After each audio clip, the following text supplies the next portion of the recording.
Listen to me. You think you've got time. You think you can wait until tomorrow to get serious. Let me tell you something. Regret doesn't wait. Regret is that quiet voice that whispers you could have been more. It's that pain that hits when you realize you had the chance and you didn't take it.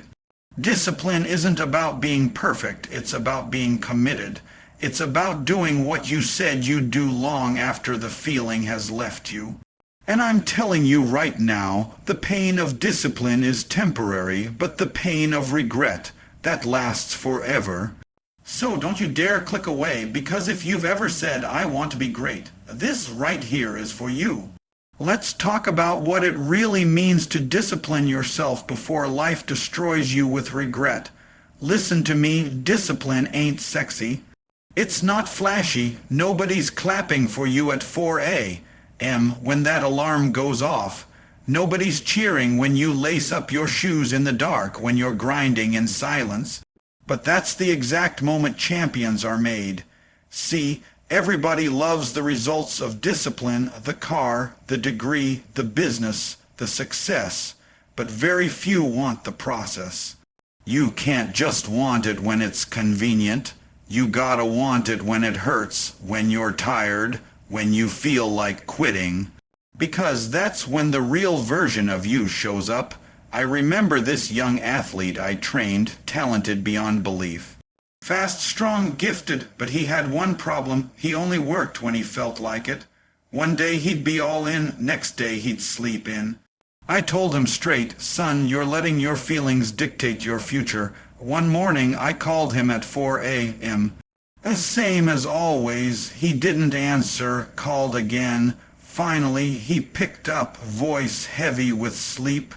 Coach, I'm tired. And I said, good. Because success don't care how you feel. Winners show up tired.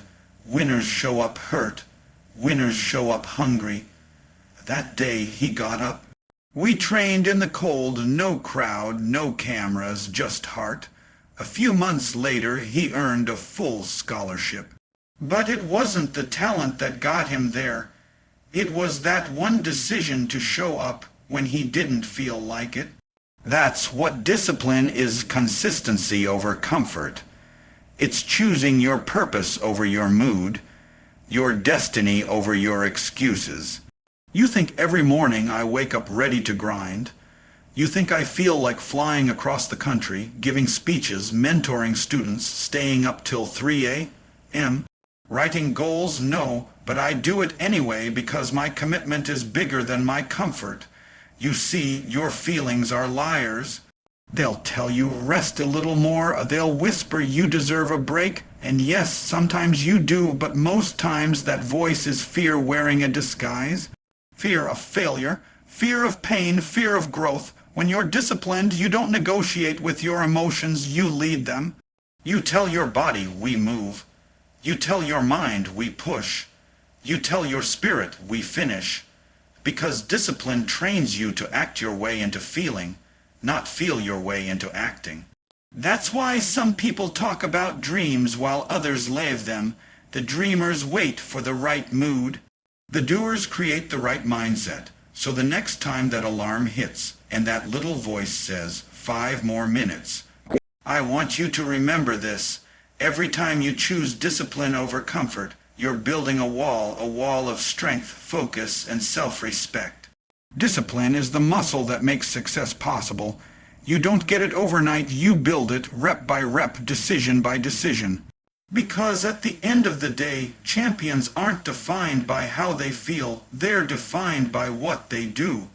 Let me tell you something right now. Your future is not written in luck. It's written in your habits. You can pray for success, you can dream about success, but if your daily habits don't line up with what you're asking for, you're fooling yourself.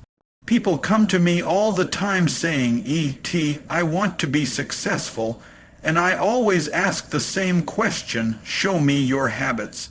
Because I can tell where you'll be in 5 years just by watching what you do every day. Not what you say, what you do. There was a brother I met back in Detroit, single dad, 2 jobs, trying to finish nursing school. Every night he'd clock out at 11:00 p.m., grab some fast food, crash for 3 hours, and then wake up at 3:30 a.m. to study before his kids got up.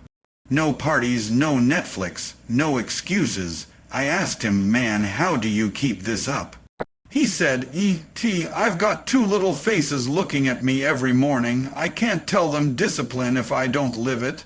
2 years later, he passed that exam, became a registered nurse, moved his family out of a one-bedroom apartment into a house. Listen, he didn't win because he was lucky. He won because he built the kind of habits that create results. That's the difference between wishing and working. Between potential and performance, discipline creates habits and habits shape identity. See, your habits are either preparing you or poisoning you. Every choice you make, from how you spend your mornings to how you talk to yourself, is building the architecture of your destiny. You want a strong life, build strong habits. Stop thinking greatness happens in big moments. It happens in the small ones, the daily decisions nobody sees. It's not the 1 hour at the gym, it's the 23 hours of choices outside it. It's not the one speech you give, it's the 1,000 hours you practiced when nobody was clapping. Some of you have dreams that are bigger than your discipline. You say you want success, but your habits scream comfort. You want a six-pack with a snooze button, a mindset. You want wealth with "I'll start next week" habits. It doesn't work like that. Success doesn't respond to hope, it responds to hustle, it responds to consistency. The brother from Detroit didn't pray for a miracle, he became the miracle through his habits. You can't change your life overnight, but you can change your habits tonight. Wake up earlier, read instead of scrolling, plan your day before the day plans you. Replace one lazy habit with one disciplined one and watch how your future starts to shift. Because here's the truth, your habits are like seeds. You water them with time and effort, and one day they grow into the life you've been dreaming of. So don't just talk about the life you want, train for it. Build the habits that deserve success. Because at the end of the day, your future isn't waiting on a miracle, it's waiting on your habits. 100 points, let's get real right now. Excuses, they sound good, don't they? They feel safe. They make you feel like it's not your fault. But listen to me, excuses are the enemies of discipline. They're dream killers dressed in comfort. Every time you say, "I can't," you build another wall between you and your future. I met this young brother after one of my talks. He came up to me and said, "E.T., I want to change my life, but you don't understand. I've got kids, I've got bills, I'm working 2 jobs. And I looked him straight in the eyes and said, "I do understand. That's exactly why you can't quit." See, excuses are seductive because they let you off the hook. They make you feel justified in staying average. But here's the truth, you can't build greatness and excuses in the same space. One will always kill the other. When I was homeless, I had every excuse to give up. No food, no money, no roof over my head. I could have said I didn't have the right start, but instead of feeding my excuses, I fed my hunger. I turned my pain into power. You can't let your situation become your story. There was a single mother I once spoke to in Chicago. She told me she wanted to go back to school, but said, "E.T., I don't have time." I said, "Then you better make time." She started studying during her lunch breaks. After putting her kids to bed, she'd study till 2 a.m. every night for years, no excuses. She graduated with honors, got a better job, and changed her children's lives forever. You know what she told me, E.T., I realized my excuses weren't protecting me, they were trapping me. Collision, that's what excuses do. They keep you comfortable in the cage of maybe someday. But someday never comes. There's always gonna be a reason to delay, to wait, to hold back. The bills won't stop. The kids won't stop, the stress won't stop, but neither should you. You can't let your struggle become your surrender. Discipline says, no matter what, I show up. Excuses say, it's too hard, I'll try tomorrow. And every tomorrow you waste is another piece of your dream dying quietly. Let me tell you something, your excuses are lying to you. They tell you you're not ready, but you are. They tell you you're not good enough, but you are. They tell you it's impossible, but it's not. Discipline doesn't negotiate. It doesn't care about your mood, your comfort, or your circumstances. It says, I do it anyway. You don't need perfect conditions. You just need relentless consistency. So today, make a decision, not tomorrow, not next week, today. Stop defending your limitations. Stop arguing for your weaknesses. Stop letting your excuses talk you out of your destiny. Because the moment you kill your excuses, your potential comes alive. Excuses create regret. Discipline creates results. And if you don't destroy your excuses will destroy you. Listen to me, everybody wants progress, but nobody wants the pain that comes with it. Everybody wants success, but nobody wants to suffer for it. But you can't separate the two. Pain is the price of progress. You can't skip it. You can't cheat it. You can't pray it away. You've got to embrace it. I remember this young woman I met after a seminar in Atlanta. She came up to me, tears in her eyes, said, E.T., I'm training for my first marathon, but I don't think I can finish. Mile 22 feels like death. I smiled and said, exactly, that's where you find out who you really are. Because pain doesn't come to stop you, it comes to strengthen you. Pain introduces you to your power. You can't build muscle without resistance, and you can't build greatness without struggle. That woman, she didn't quit. She showed up the next morning at 5 a.m., body sore, knees aching, lungs burning. And every time her mind said, quit, her heart said, one more step. She crossed that finish line not because she was the fastest, but because she refused to surrender. That's what I'm talking about. The world respects results, not reasons. You want to know why most people never level up? Because the moment pain shows up, they back down. The moment it gets uncomfortable, they check out. But the greats, they lean in. They welcome the pain because they understand that pain is proof they're growing. I've been there too. When I was sleeping in abandoned buildings, when I was hungry, cold, broken, I didn't know it then, but pain was preparing me. Every tear, every rejection, every failure, it was shaping me into the man I needed to become. You see, progress doesn't come from the easy days. It comes from the hard days, the days that test your will, your patience, your faith. Those are the days that define you. Pain is the classroom where champions are trained. Some of you are running from the very thing that's meant to elevate you. You want comfort, but comfort is a coffin. Growth lives in discomfort. The pain you're feeling today is the strength you'll be using tomorrow. So stop asking for it to be easier, ask to be stronger. Stop praying for the struggle to end, pray for the wisdom to grow through it. Because every time you push through pain, you unlock another level of potential. Every time you fight when it hurts, you build a version of yourself that's unstoppable. That young woman didn't just finish a marathon, she learned how to finish life. And you're one decision away from the same thing. So when pain shows up, don't run from it. Don't hide.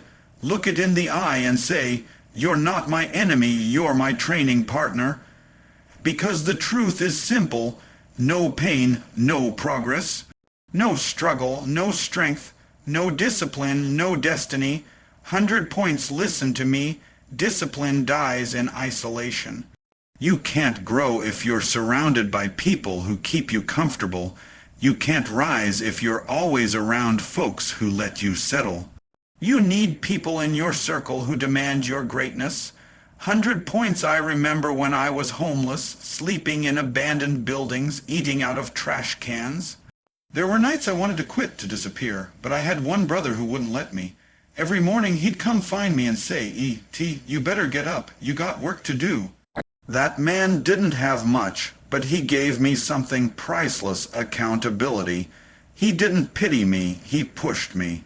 And that's what some of y'all are missing: someone who loves you enough to tell you the truth. Someone who won't let you waste your potential. See, too many of you are surrounded by comforters, not challengers. People who clap when you make excuses. People who tell you, "It's okay, you tried." No, you don't need folks who pat you on the back when you fail. You need people who look you in the eye and say, "You're better than that. Get up and finish what you started." Let me tell you a story. I was mentoring this young man from Chicago, super talented, smart kid, but every time things got hard, he'd disappear for a few weeks. One day I sat him down and said, "Son, you don't need more motivation, you need more accountability."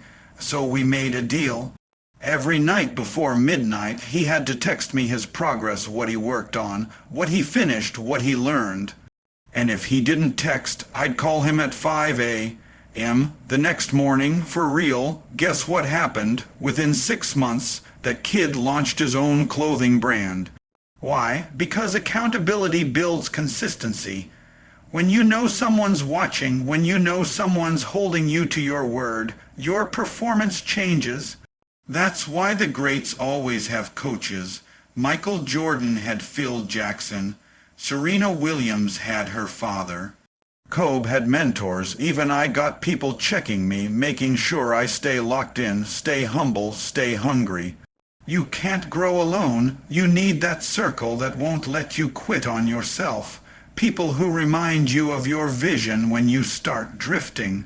People who see your greatness even when you don't. Listen, a weak circle will destroy strong potential. Stop hanging with folks who normalize laziness. If your friends don't challenge you, they're not friends, they're distractions. Build a circle of accountability. People who push you to stay disciplined when you feel tired.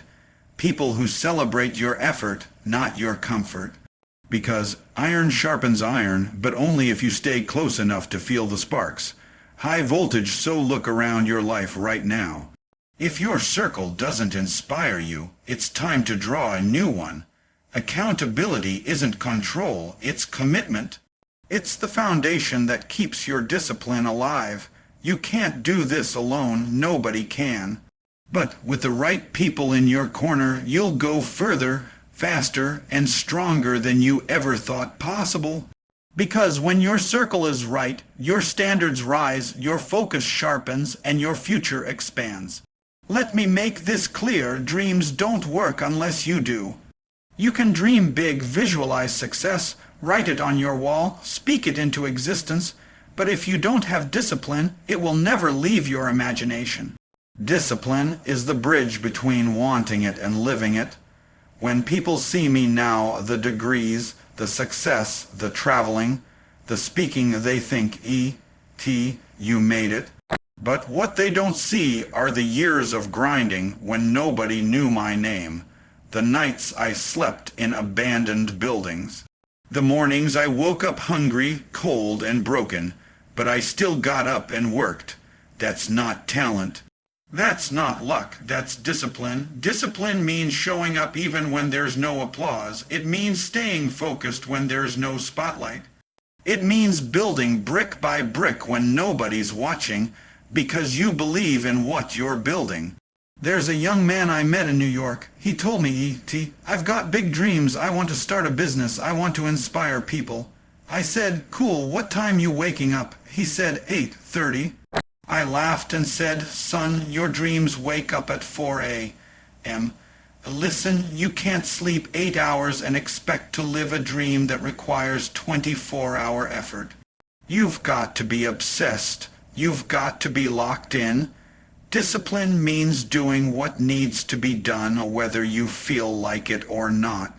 That's how I got from a high school dropout to a PhD. Not because I was smarter than anyone else, but because I refused to stop. I showed up every day, studied harder than I wanted to, stayed up later than I should have. I didn't wait for motivation. I built momentum. See, discipline is the engine of your destiny. You can pray, you can plan, but without discipline, your dreams stay parked. A dream without discipline is like a car without gas. It looks good, but it's going nowhere. And too many people live like that, full of potential, full of passion, but empty on follow-through. You say you want success, but do your actions back it up? Do your daily choices reflect your future or your comfort zone? Because every choice is either feeding your dream or starving it. Discipline is about alignment, aligning your actions with your ambition. It's saying, I'm done talking about it, I'm gonna be about it. That young man, he changed his routine. Started waking up earlier, journaling his goals, working weekends while his friends partied. A year later, he launched his business not because he wished harder, but because he worked smarter and stayed consistent. That's what discipline does. It transforms potential into purpose. It turns maybe into manifestation. So if you've got a dream, protect it with discipline. Feed it with consistency. Guard it with focus. Because one day you'll look back and realize it wasn't luck. It wasn't timing, it was discipline that turned your dream into reality. 100 points.